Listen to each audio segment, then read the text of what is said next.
Salam dari pintu gerbang kemuliaan. Tema kita hubungan yang beracun, toxic relationship. Saudara terkasih, bagaimana jika selama ini kamu anggap kebenaran ternyata adalah penjara? Bagaimana jika orang yang kau anggap paling rohani dan berotoritas dalam hidupmu justru paling beracun? Yuk, mari simak pembahasan ini sampai akhir dan kamu akan menemukan jawabannya. Saudaraku, apakah itu toxic relationship atau hubungan yang beracun? Kita sering mendengar istilah hubungan beracun ini dalam konteks relationship atau pergaulan sehari-hari.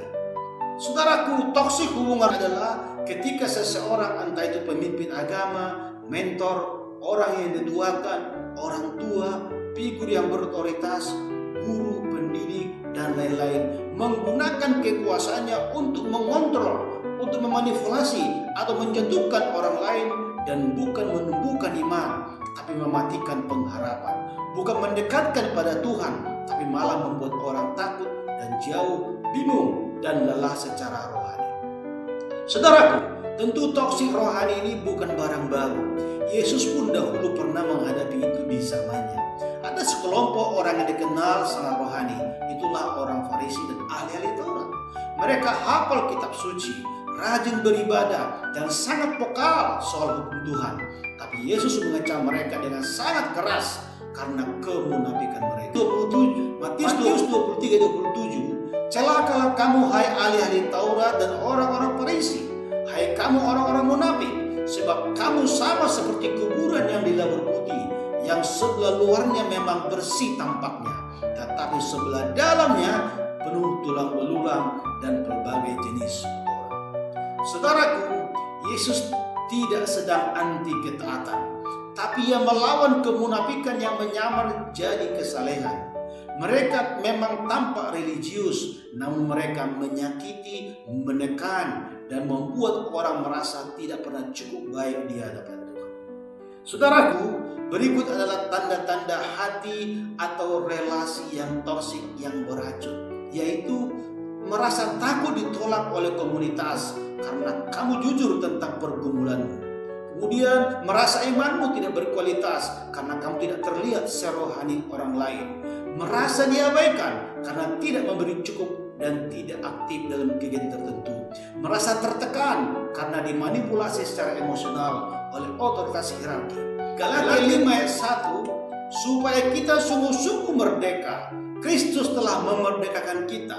Karena itu berdirilah teguh dan jangan kamu mau lagi dikenakan kuk perhambaan.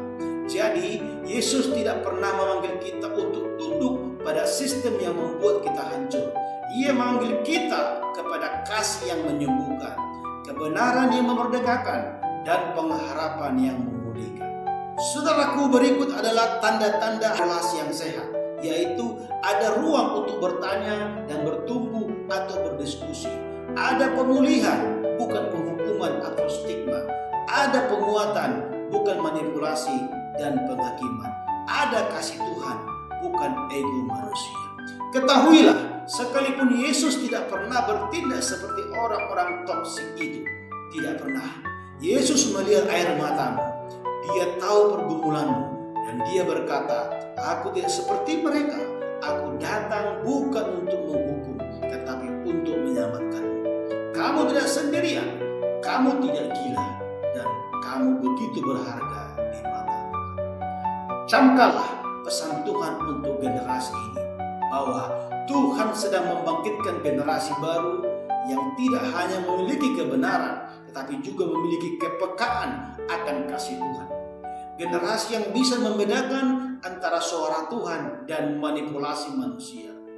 Jadilah terang, bukan tekanan. Jadilah garam, bukan melukai. Jadilah utusan kasih Kristus dan bukan penjaga gerbang neraka. Saudaraku, jika renungan ini memberkati kamu, jangan lupa like dan tulis pengalaman di kolom komentar. Dan juga bagikan kepada temanmu, terutama yang terluka, agar mereka dipulihkan Tuhan. Demikian, Tuhan berkati. Salam.